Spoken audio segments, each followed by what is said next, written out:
Hi, everyone. I'm a writer, political analyst, and jack of about three or four trades based in London. And amongst other things, I am currently undertaking a master's in international security and global governance at the University of London, where I am writing my thesis about Russian sabotage operations within Europe since the start of the war in Ukraine. John, tell me a little bit about your research. Are you writing your thesis right now, or have you written it, or are you going to write it? I'm currently 4/5 of the way through the first draft. I am looking at this pattern of Russian sabotage within European NATO states since the start of the Ukrainian war, and looking how that plays into Russia's tactical goals in Ukraine and also the strategic goals of disrupting NATO more generally. And from an academic side, looking at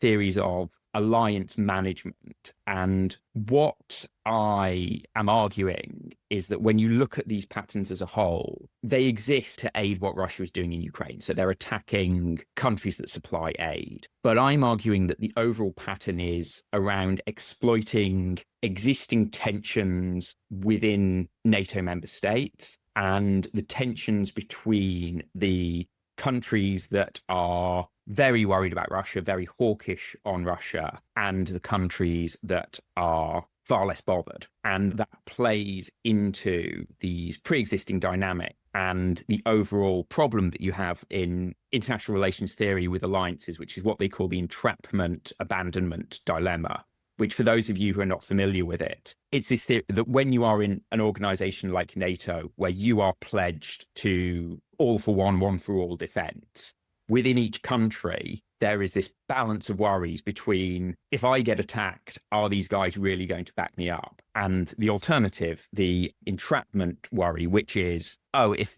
a country 1,000 miles from me gets attacked, are you going to have to militarily commit? And that's the key tension in an alliance. And so what I'm arguing is that a lot of these attacks are planned and orchestrated to exploit that. And if you look at the pattern, one of the noticeable things is in the countries that have been less supportive of Ukraine. So particularly under Orban, there was no sabotage whatsoever in Hungary. There's also none in Serbia, which, okay, is not a NATO member, but is pro-Russian. Switzerland as well, which has been neutral.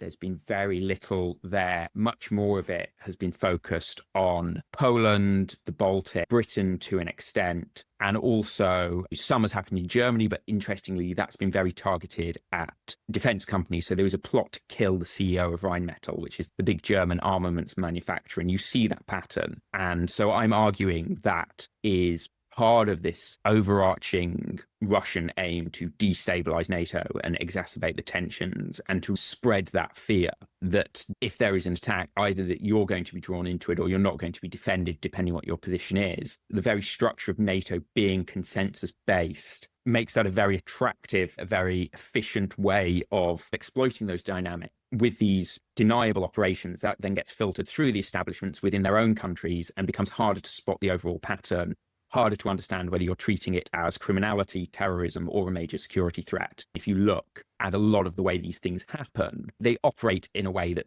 doesn't look like a grand conspiracy. One of the things that comes out of my research is that this isn't a grand conspiracy in the sense that someone in the Kremlin is directing everything, but there is a general sense that this is what Russia are trying to do. And that gets passed down and that gets filtered through the GRU operatives that are based in each of these countries, and they go on frolics of their own when it comes to actually implementing it. And one of the interesting things is how badly implemented a lot of these things have been. A lot of them have been very inefficient. A lot of them have been carried out poorly, and these people have been caught, which also raises interesting questions about the overall capabilities of Russian intelligence.